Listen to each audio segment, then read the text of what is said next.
Hello, my name is David. And I'm Travis. This is our game Flicked and Furious. It is a dexterity combat-driven racing game. Here, let us show you how to set this up. Setup is easy.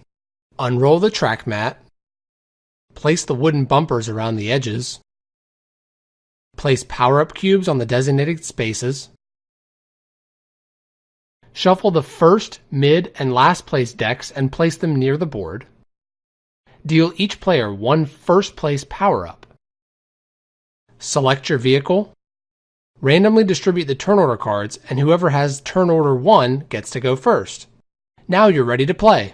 Okay, so I'm going to show you the first round of the game. So once everyone has selected their vehicle, they are each going to get a first place power-up. And then the turn order cards, the turn order on the first round of the game is going to be determined randomly. So whoever gets turn order 1 gets to go first. So on your turn, you're going to take your vehicle. At the start of the game, you're going to place it behind the start line. But on your turn, you're going to take your vehicle. You're going to be able to rotate it, sort of a steering mechanism, and then you're going to flick it down the track. Okay, so after the first player goes, the person who has turn order 2, they're going to take the second turn.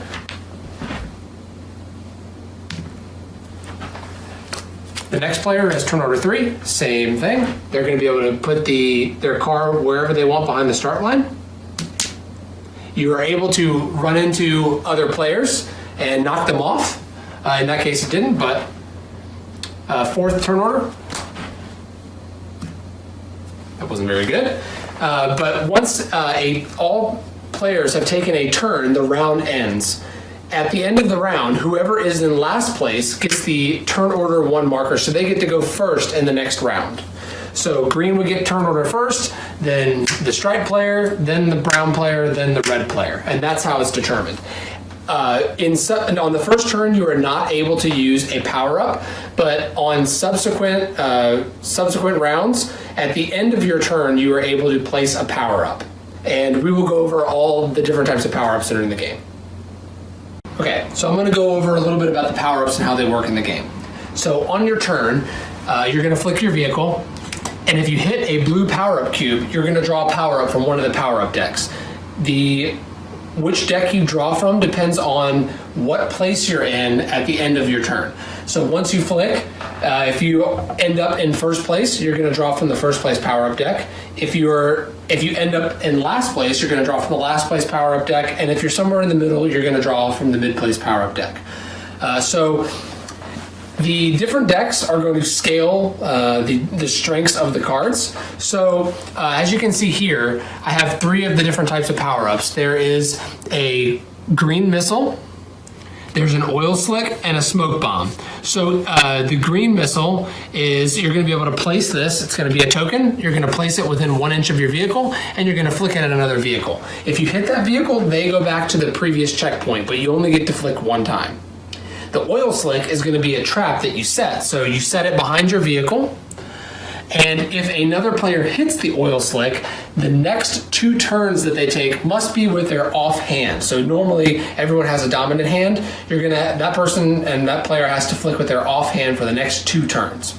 The smoke bomb is similar to the oil slick. However, you place it within 1 inch of your vehicle, and if another player hits it, they must have their next 2 flicks with their eyes closed. So there's different types of modifiers. And to show you a little bit about the relative strength, I'll show you the 3 different decks and how they scale. So the green missile is going to be in the first place deck. In the middle place deck is going to be the red missile. The red missile allows you, instead of just flicking 1 time to hit a vehicle, you get to flick up to 3 times. So it gives you some margin of error if you miss on your first flick. And then the blue missile is in the last place deck, and instead of having to actually flick anything, you just automatically move the first place vehicle behind the previous checkpoint, and all players that are in front of you must flick with their eyes closed for their next turn. So you can see how, in this example, the power-ups scale.